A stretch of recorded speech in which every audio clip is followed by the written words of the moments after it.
It's a pleasure to be here. Thank you for the invite. Thank you very much to invite the 3 million to speak today.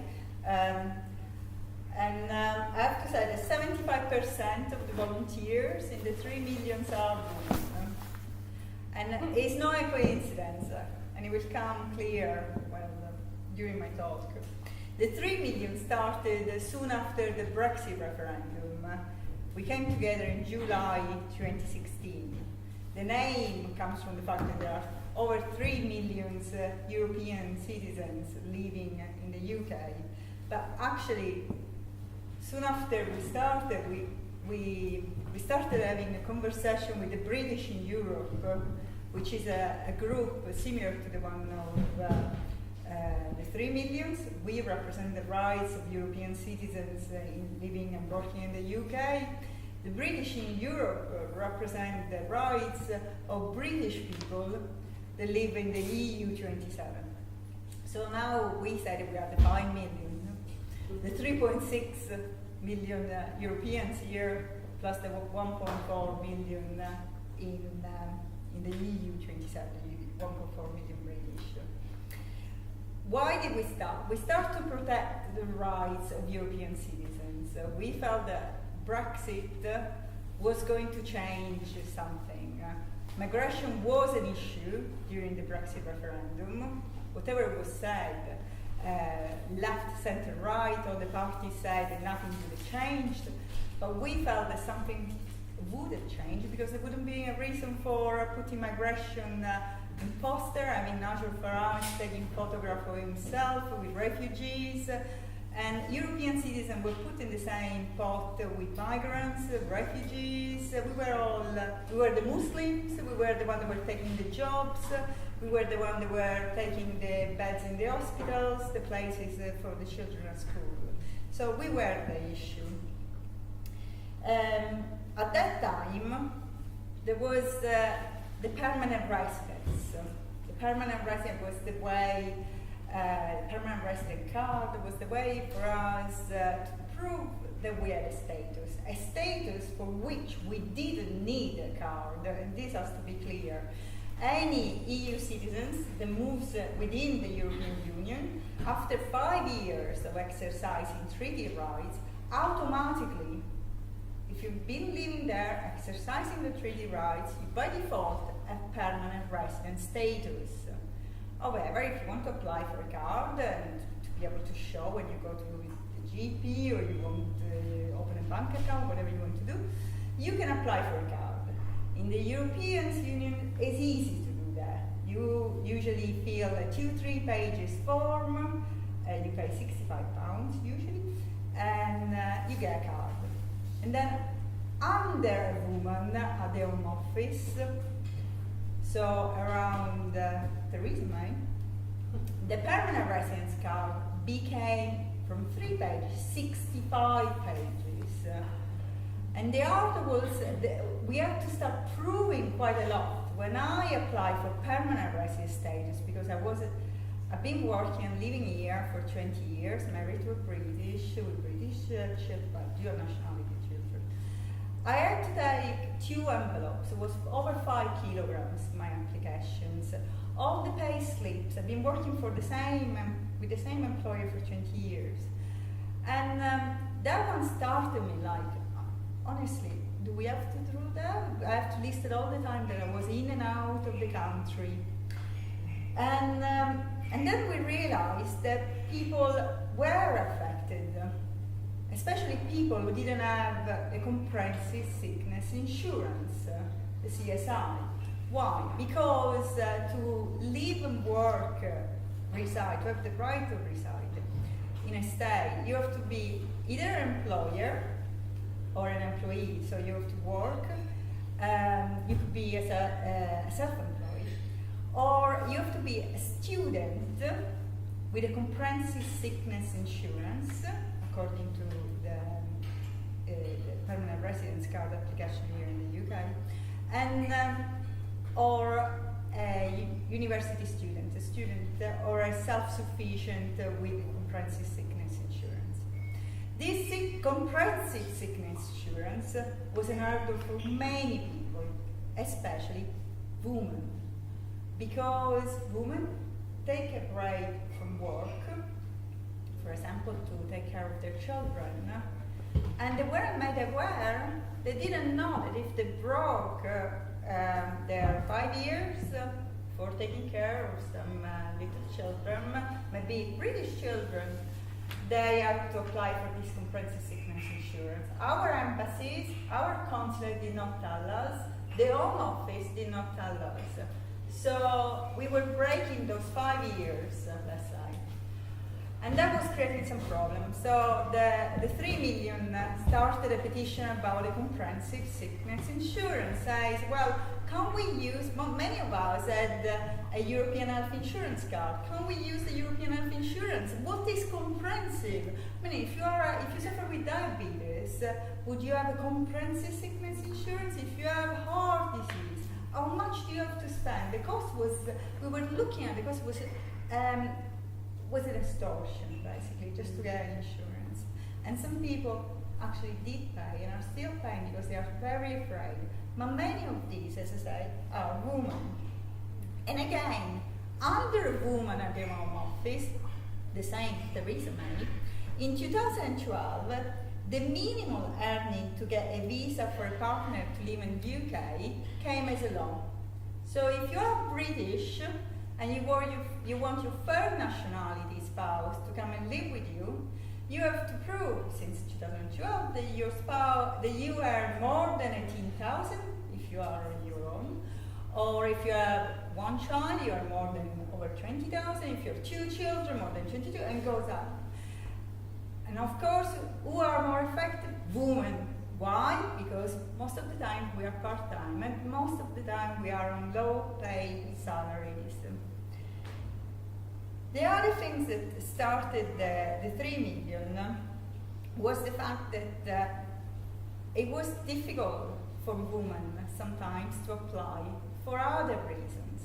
It was the fact that women most of the time were at home with the partners, and they had a lack of English skills, language skills. And sometimes they couldn't even have access, IT access. They weren't very IT confident. And we know from surveys that, for example, elderly people, that they need to apply now for settled status. Most of them, women will be affected among the elderly community because they are those that have lack of knowledge of how to apply, use an app, use a smartphone, or use a PC.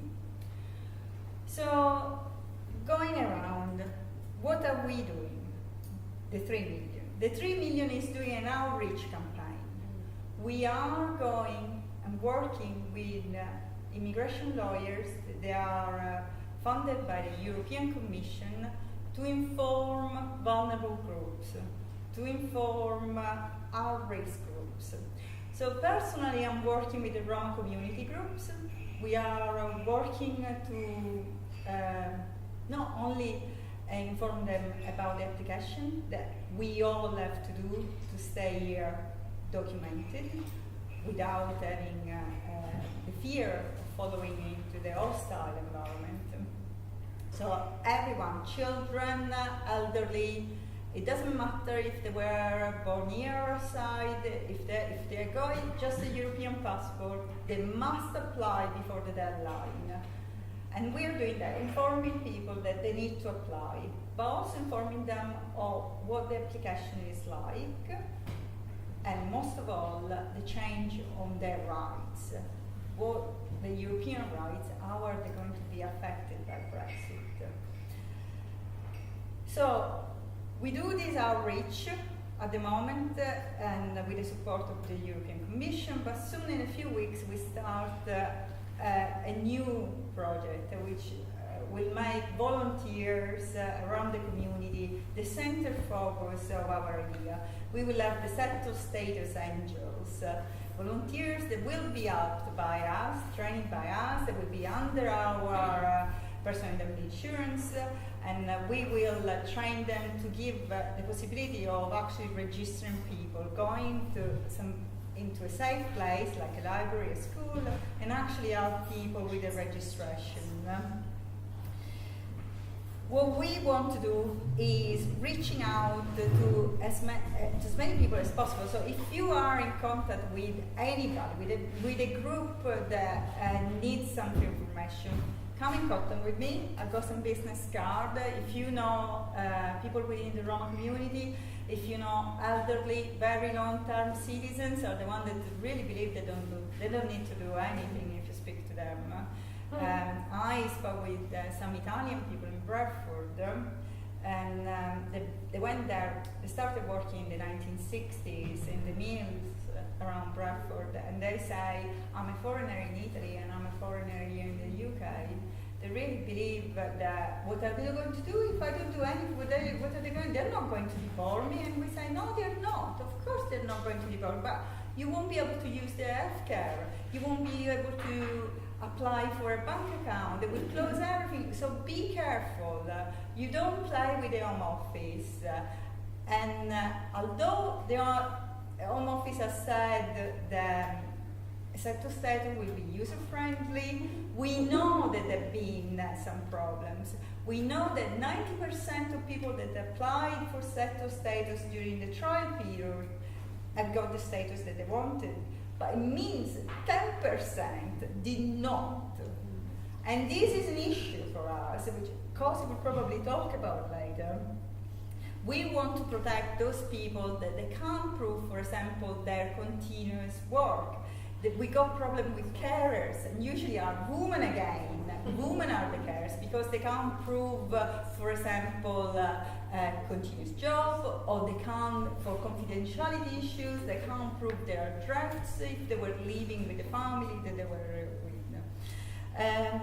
And then during our outreach, we came across also victims of domestic abuse. We met women that their passport had been confiscated by their husbands.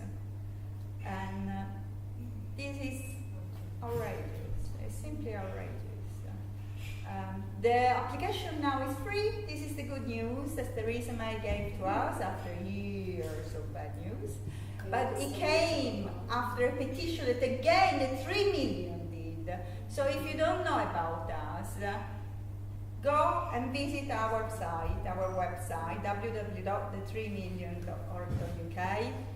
We are a grassroots organization. We are crowdfunded. So the reason why I'm here speaking, the reason why we are in the community talking is because people actually donate us some money.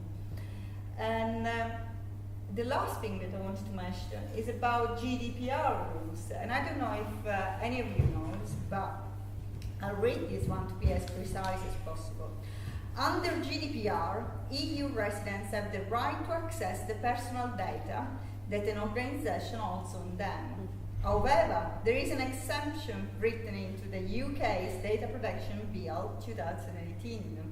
GDPR rules, it says, do not apply if the data is being collected and processed for the maintenance of effective immigration control or the investigation or detection of activities that would undermine the maintenance of effective immigration control. What does it mean?